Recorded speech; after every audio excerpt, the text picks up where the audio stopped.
Hello everyone, Abdulkas here.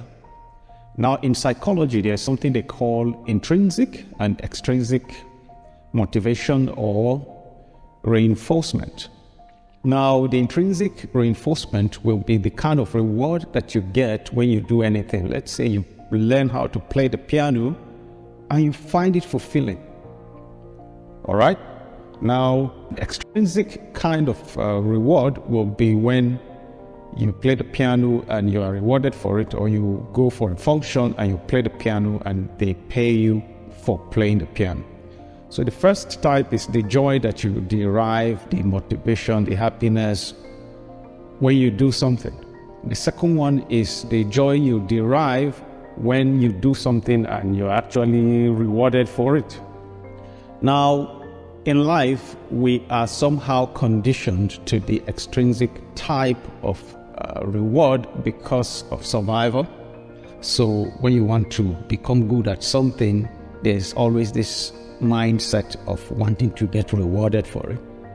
For example, success to many people is, oh, he has blown, that kind of a thing, where it has so much to do with the fact that you are now famous or you now have money, as opposed to actually being good at what you do.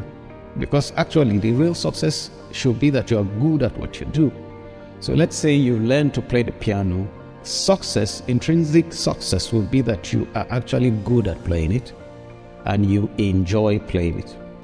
There is a research that was carried out by Stanford where they brought children and made them to draw things. And these are things that they usually will do and find pleasure doing because children like to draw stuff. But this time around, they reward them. That is to say, they make them draw things and they reward them for drawing those things. And after a while, they realize that the motivation that the children needed to actually do it naturally started fading out because it is now tied to the reward. The way our brain is designed is that it is designed to make association. And that association, I'll say, is one of the most influencing factor in the human life. The way our brain creates association is why we get motivated towards something and is why we don't get motivated towards something. For example, as I'm making these videos, there are people that are going to see the video and say, oh, Abdulkas, there's already an association with Abdulkas and what they think Abdulkas should be doing or not doing, or their preconceived notions about Abdulkas that can make them feel, wow, this is interesting, or no, let me flip.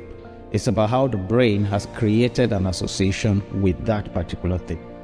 So the way our brains create association determines what we derive pleasure in, or determine the point where we derive pleasure in something. For example, is it in the process or is it in the end? Now, most people live in the future where whatever you're doing, you're thinking that one day I'm going to make it, rather than actually making it in the process of what you're doing. Because if you want to be good at something, then learn to be good at it. And as you're becoming good at it, it means you're succeeding. Now, there's still benefit in the extrinsic system, which means the reward that comes by virtue of what you do or by virtue of the process that you've undergone.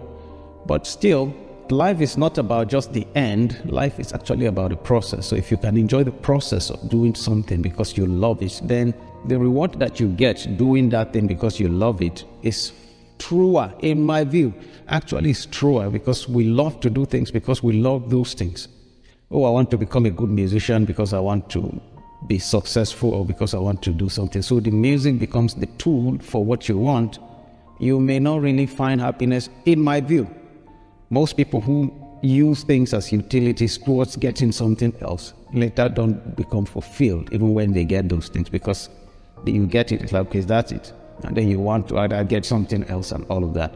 But when you are someone who lives in the moment, then the moment presents you with endless opportunities and endless satisfaction in just doing what you do.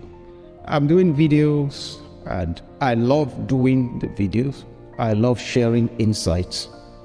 Now, if I get successful, in quote, I mean, more views, people sponsoring what I do, people saying it is great, subscribers and all of that would be great.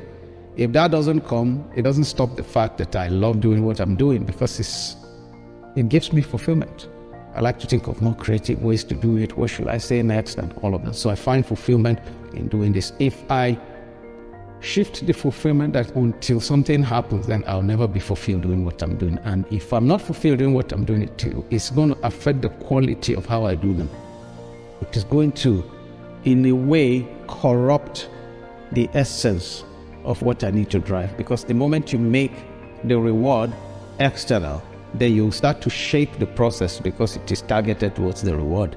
But if you make the reward internal, then you start to think of, oh, how better can I do this because I love doing this. I hope this has been of some help. Thank you very much for watching, and bye for now.